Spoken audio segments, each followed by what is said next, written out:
I'm Mr. MegaManFan, and if you like anything that we do on this channel, including today's episode of the PC Engine Files, then please subscribe, leave a comment, and a thumbs up is always appreciated as well. Now, you wouldn't know it by just looking at it, but this is actually a sequel to Qix, QIX, and it's called Volfied.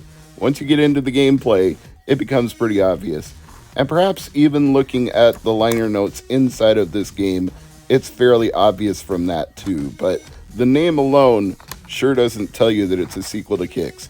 Although it was developed by Taito, the same people that developed the first game.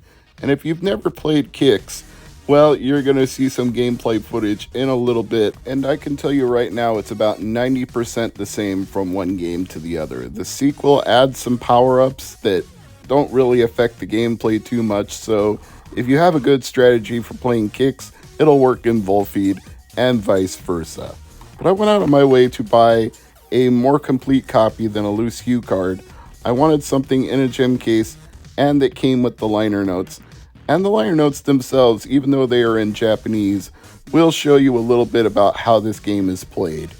You are drawing lines on the screen and trying to block off areas of the screen. When you connect the screen either to the line that you're drawing on the left, right, top, or bottom, then you fill in that area. Or if you connect one box you've already drawn to another box, you fill in that area. And you're trying to reach a percentage of the screen that has been filled in. In this game, 75% is your target goal, and everything you get over that becomes a bonus multiplier. I believe it's a multiple of 1,000, so if you get 85%, that's 10% over, you get 10,000 points, and so on and so forth. It's really simple to understand, but it's not as easy to do because there are enemies that are constantly fighting you, and there are several different types. One of them I'll simply refer to as the main enemy or the boss of the stage. They can fire weapons at you, but the weapons themselves don't hurt you, only the line that you're drawing is vulnerable. If the shots touch your line, you're dead. If the enemy touches your line, you're dead. If anything touches the line that you're drawing, you're dead. You have to be very protective of that line, and if you see an enemy coming towards you, you've got to close off your box quickly. Even if you were going to draw a much bigger area for a much larger score, you have to kind of dial back and draw a smaller area instead. You have to be conservative at times. If you get too risky and try to cover the entire screen in one shot, there's a very good chance that something is going to touch your line before you complete that box and fill it in. So cautiously you should proceed. If you've got lots of guts and want to risk it, you can go for half the screen at once, but I almost guarantee you're not going to get there. The other enemies are these wandering helpers that they too, if they touch your line, will kill you, but if you get the laser power up, you can shoot them, which you couldn't do in the original Qix, but the little enemies don't really offer much harm to you compared to the big boss.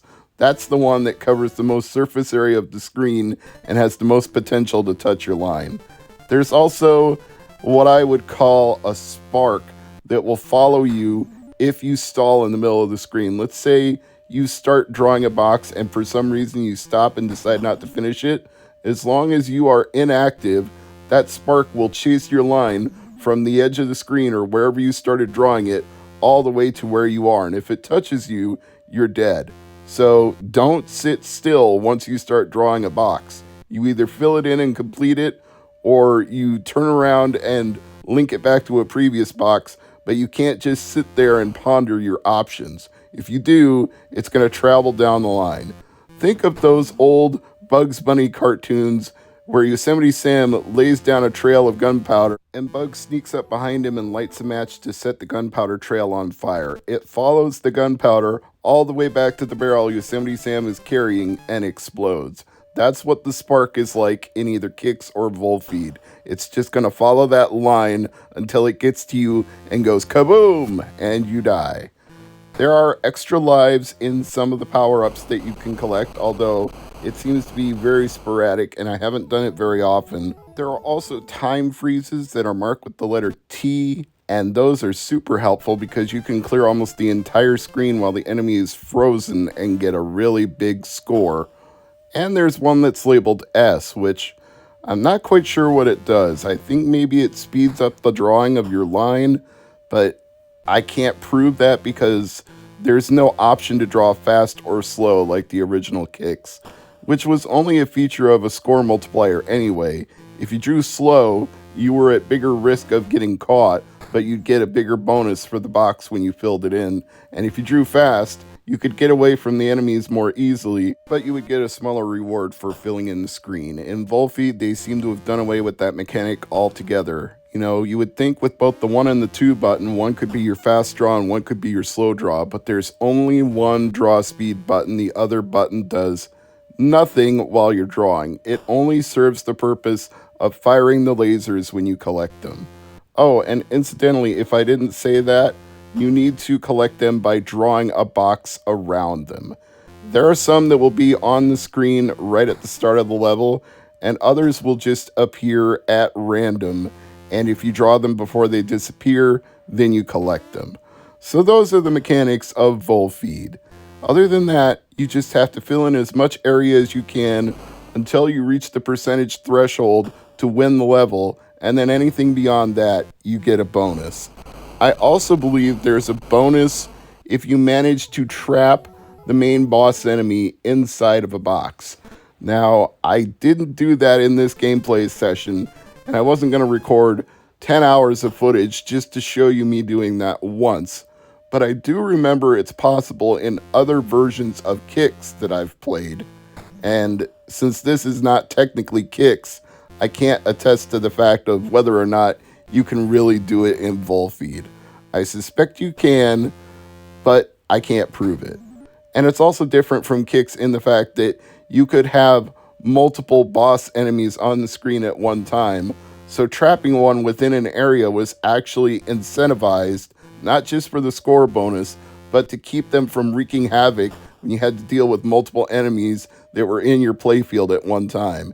Here there's just the big boss enemy and the little sub-enemies that assist but don't really threaten you to the degree because they're just not big enough to hit your line very often, and you can easily get out of their way if they're anywhere near you. So that's the strategies, that's the gameplay, that's Volfied. And whether or not you enjoy this game is entirely up to whether or not you enjoy maze and strategy games, because this combines elements of both while being what I would say is a unique experience, not like a dot munching game and not like a puzzle rotation game and not like a strategic figure out the best way to complete the level game. It's none of those, but it has some elements of each one of those. It combines a lot of different play styles into one play style that I think is uniquely solo to Kicks and Volfied that you really don't get from anything else.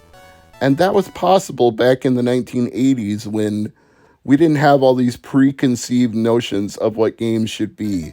Platformers, role-playing games, real-time strategy games, shoot-'em-ups, and all these different genres we have since codified in our minds for video games.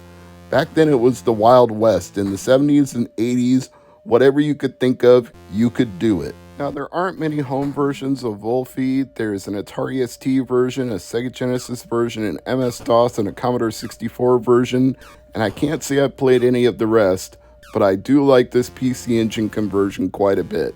How does it compare to the arcade? Well, I'll probably leave that up to somebody like RetroCore, but as for me, this was worth the approximately $15 to $20 before shipping that I spent on it. I'm going to get a lot of enjoyment out of playing Volfied. I'm Mr. MegaManFan. This has been the PC Engine Files, and as I said in the intro, please subscribe, like the video, and leave a comment if you enjoyed what this was. And if not, you can leave a comment and say that too.